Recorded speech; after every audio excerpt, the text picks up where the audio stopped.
नमस्कार जय जगन्नाथ मो चैनल ओडिशा को बुक रे आपण मानको बहुत बहुत स्वागत।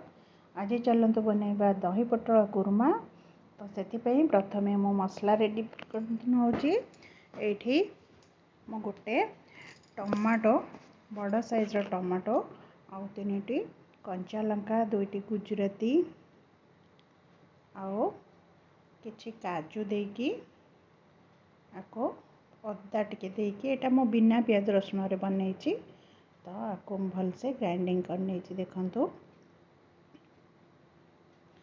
पोटल को मो धोईकी काटिकी धोईकी रखी देखंतु ए टाइप रो काट नेछि। पोटल को कुर्मा पाई सब धोईकी छाणीकी रखी ए टाइप रो काटिकी। वर्तमान आमे गैस रे कड़ाई बसई नेचे एथरे तेल पकेकी प्रथमे पोटल गुडी को आमे छाणी नबा। जो बिना प्याज रसुण रे जो पोटल कुर्मा दही पोटल कुर्मा एकदम टेस्टी लगिबो।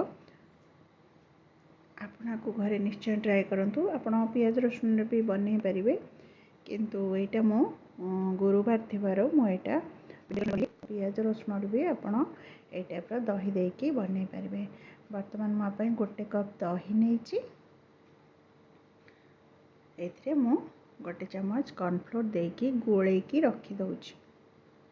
एटा आपण दहीटा फ्रेश दही नेबे आउ पोटल रो क्वांटिटी अनुसार आपण दही नेबे। तो मो एठी गोटे कप दही ही यूज करिछि।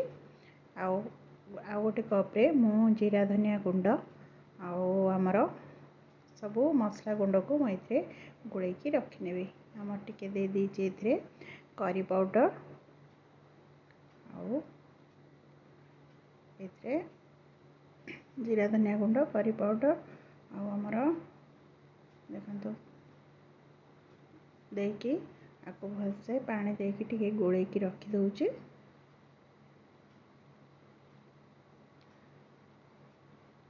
एथरे मो काश्मीरी मिर्चटा यूज करिनी कारण पोटल कुर्माटा दही दिया हबो ता कलरटा टिके अलगा आसीबो। जदि मो काश्मीरी मिर्च देबी तार कलर रेड कलर आसीबो।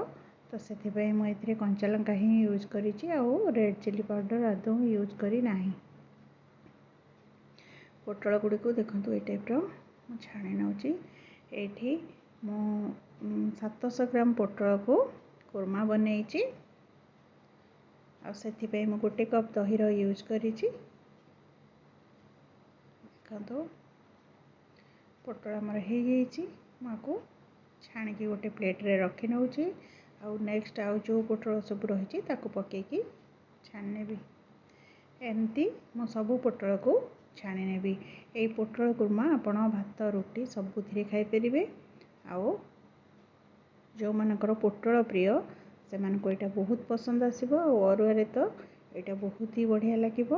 वर्तमान सब पोटल हे जाइछि। वर्तमान कड़ाई रे अल्प तेल पके सेथरे टिके जीरा फुटै नेली आउ 2टी तेजपत्र पके नेली। जीरा हमर फुटी गलानी। वर्तमान एथरे हम पके नउछि हमर जो पेस्ट मसला बाटी रखी टमाटो का जो लंका अदार पेस्ट तादरे गुजराती मध्य देथली फ्लेवर पाई। तो एठी आको कसी नउछि तेल रे काजू दिया है जे को गोळेई चलथिबे नचेत तळ लागि जिवो।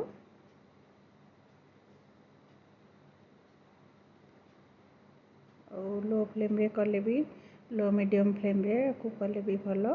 एथे हम पके नउछि हमरा आवश्यक मुताबिक लूण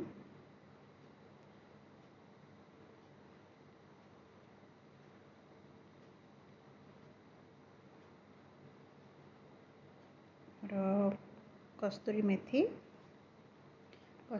का टेस्ट बहुत बढ़िया आसता है। तार फ्लेवरटा बहुत बढ़िया आसे से मो प्राय जिनस कस्तूरी मेथी यूज करे। 4टी लंका को मझिरे चिरिकी पके नेछि।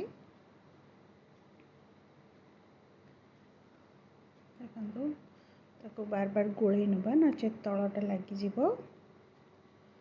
तो वर्तमान मैथ्रे जो मसला गुंड को हमर गोळेई रखिथिली कप रे जीरा धनिया गुंड और करी पाउडर आपको दे दिली। आउ एथरे मो वर्तमान देखंतु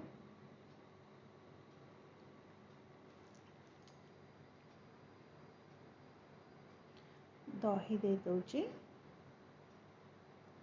दही देकी आम या गोले नबा जेहेतु दही रे मो आमर कॉर्नफ्लोर दे गोले की रखी थी दहीटा जिते आम मसला रे कषिला बेले दबा सेटा फाटबनी दही ना सेटा फाटिकी छेना छेनला परिका हो तो ये पोटल मध्य पकईकी मो गोले नौची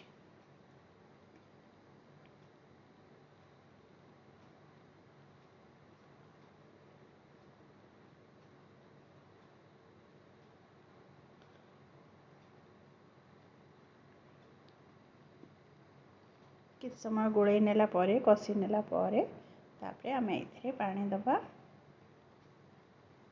देखो दही कपटा धोईकी आउ टिके पानी दे देछि मसलाटा भलसे पोटल भितर को जीव तो तार टेस्ट बढ़िया आसीबो बास्ना बढ़िया आसुची आउ दही पोटल रे कंचा लंकार फ्लेवर आउ आमर कस्तूरी मेथीर फ्लेवरटा बहुत बढ़िया आपण को घरे निश्चय ट्राए करंतु देखिए समस्त को बहुत पसंद आसीबो आउ एथरे म देदेली आवश्यक मुताबिक पानी कारण पोटलटा टिके फुटिले सिझिले ता भीतर को मसलाटा भलसे पशिले सेटा बेसी भल लागिबो